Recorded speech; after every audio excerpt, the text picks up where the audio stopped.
дахиад хизээч биднэр лөө халтнаа гэсэн үг бити амнаасаа гарга. Тэгэх юм бол ер нь бол алын шүү. Түүхэнд байгаагүй хүч би ашиглана. Америкчууд биднэр шаардлага тавьж байгаа юм бол хилцэл хиймээр байгаа юм бол сериозны шүү. Би Обама биш, би Жо Байден биш, би сул үг ашигладаггүй. Болгоомжтой байгаарай.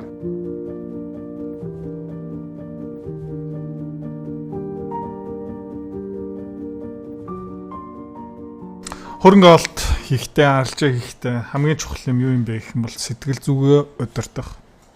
За.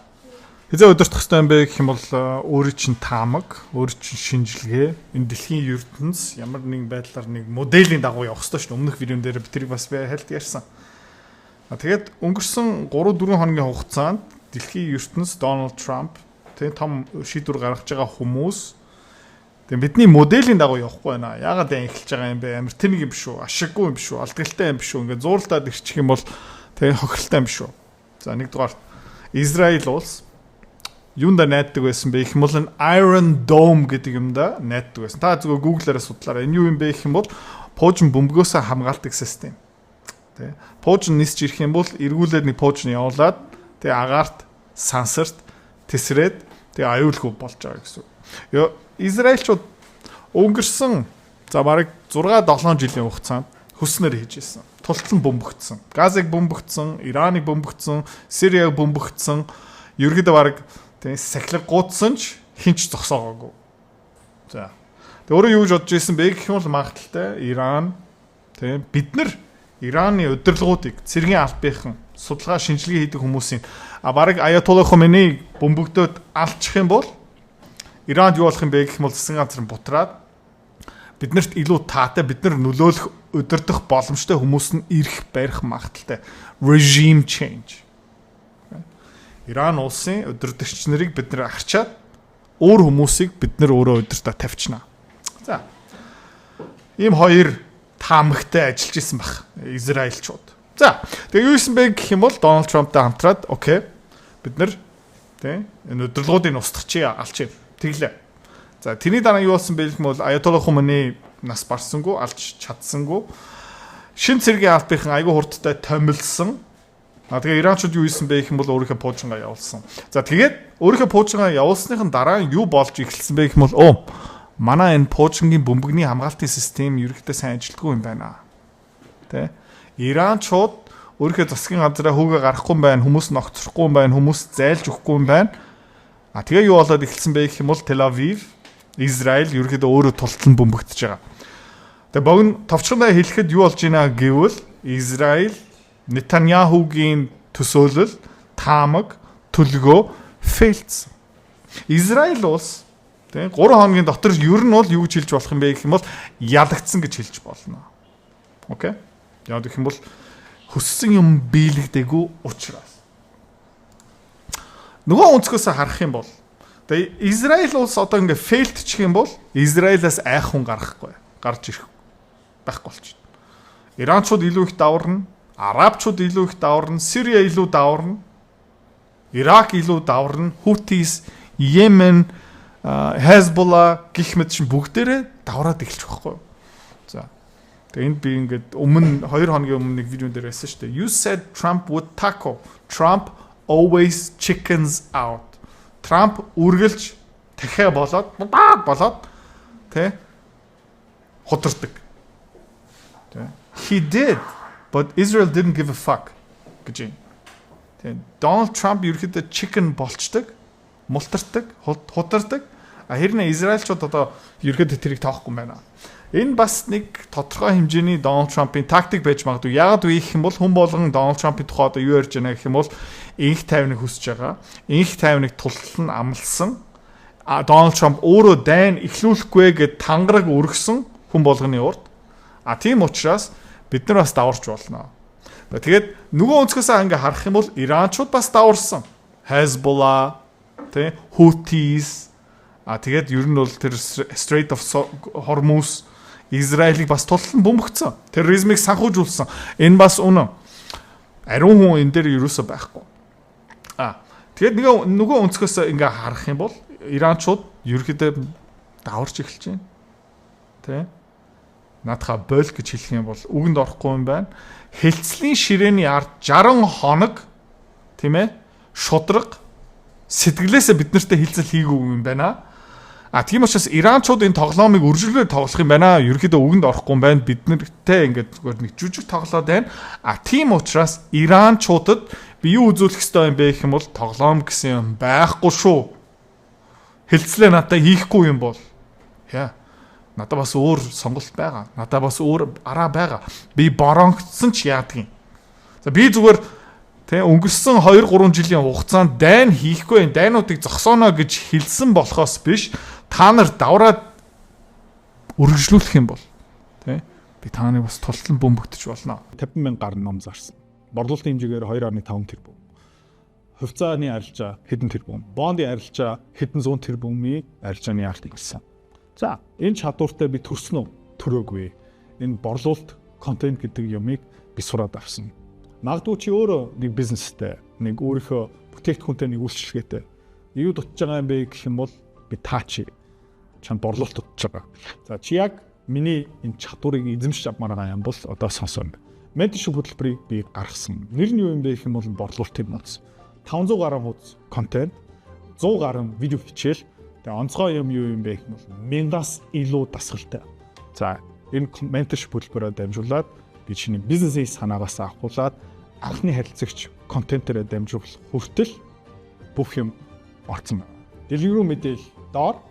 За амжилт нүрэхэд бэлэн байна уу? Дасгал хийх бэлэн байна уу? Борлуулалт хиймээр байна уу? Гэх юм бол доор линкэн дээрээ дараарай. За одоо контентээр өөрчлүүлье. За тэгээ хоёр юм болж байгаа. За энэ хоёр үнцгийг хэдүүлээд сайн сонсцгоо. It was in 2007 that the Pentagon told George W. Bush that we cannot go to war with Iran because we do not have escalation dominance against them. Dave Smith, comedian. Тэгэхдээ өнгөрсөн 2 жилийн хугацаанд ерөөхдөө улс төрийн контент хийгээд эхэлсэн маш хандлт өндөртэй. Joe Rogan-ы бас фан. Тэгээ өнгөрсөн 2 жилийн хугацаанд Dave Smith юу хийсэн бэ гэх юм бол Donald Trump-ыг тултлан дэмжсэн. Надтай төстэй хүн. Essentially meaning that they can hit all of our bases and embassies in the region and we are very vulnerable to them.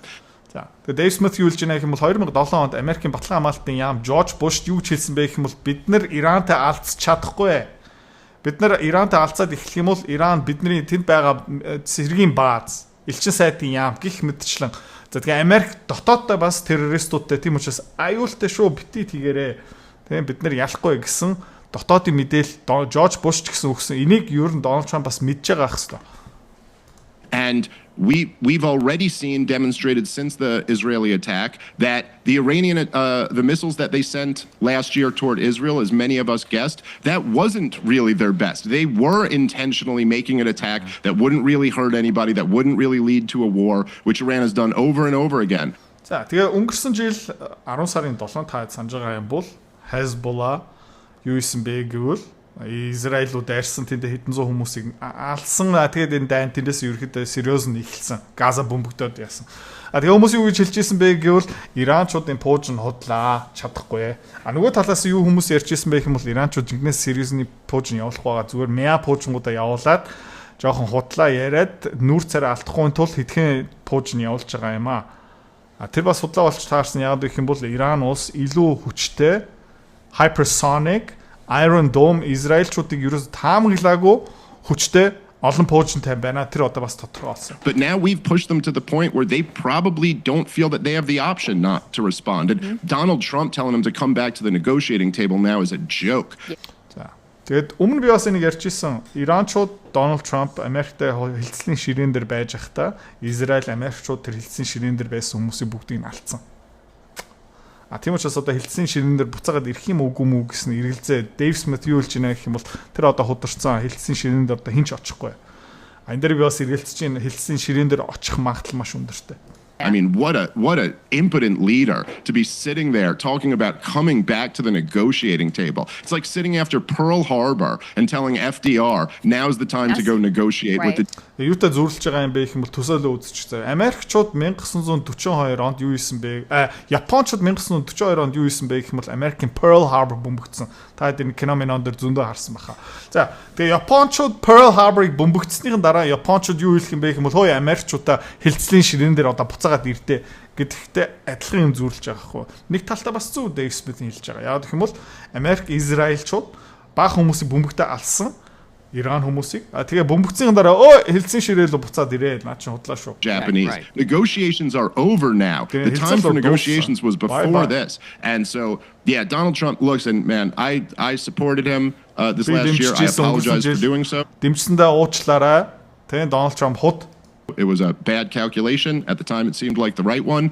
But he should be impeached and removed for this one. Тийм учраас одоо Donald Trump огцох ёстой гэж бүр тийм амар хурц хэлж байгаа хүмүүс байгаа. Хэцүү. Donald Trump тэнийг ийм болох магадaltaй гэж мэдчихсэн. Одоо энэ иймэрхүү төрлийн контент өмнө Donald Trump-ыг дэмжижсэн хүмүүс мань хүлэн мессеж явуулж байгаа. Зөндөө мессеж явж байгаа. Тэ?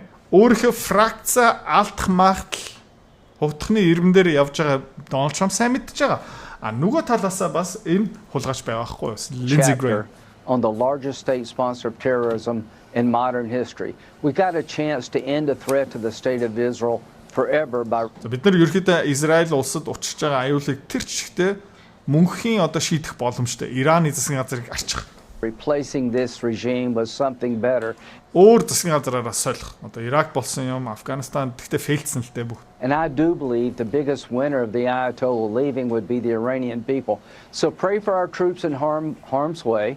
There are risks associated with any operation. They joined the military to Тэгээ манай цэргийн албахийн төлөө залбирлаараа яг гэх юм бол бид нар одоо дайн л орох гэдэг. Энэ хүн юусж байгаа юм бэ гэх юм бол Ираныг бөмбөгдөх тийшээ цэрэг явуулах. Donald Trump-ыг дэмжижсэн хүмүүс нь юусж байгаа юм бэ гэх юм бол энэ дайныг зогсоох, худрахгүй байх, амлалтуудаа биелүүлэх. Тэгээ хоёр амар хэцүү юмны дундуур одоо мань хүн баланслах гэж үзэж байгаа.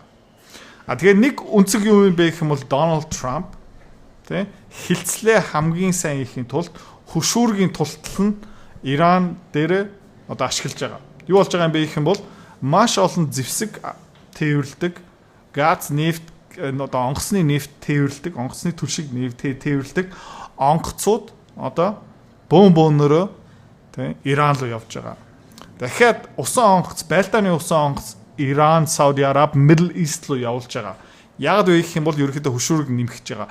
Тэгээд нэг таамаг юу юм бэ гэх юм бол өмнөх хилцлүүдээр Иранчууд жоохон хөлөгдөж исэн. Тэ? Жоохон гурилдж исэн.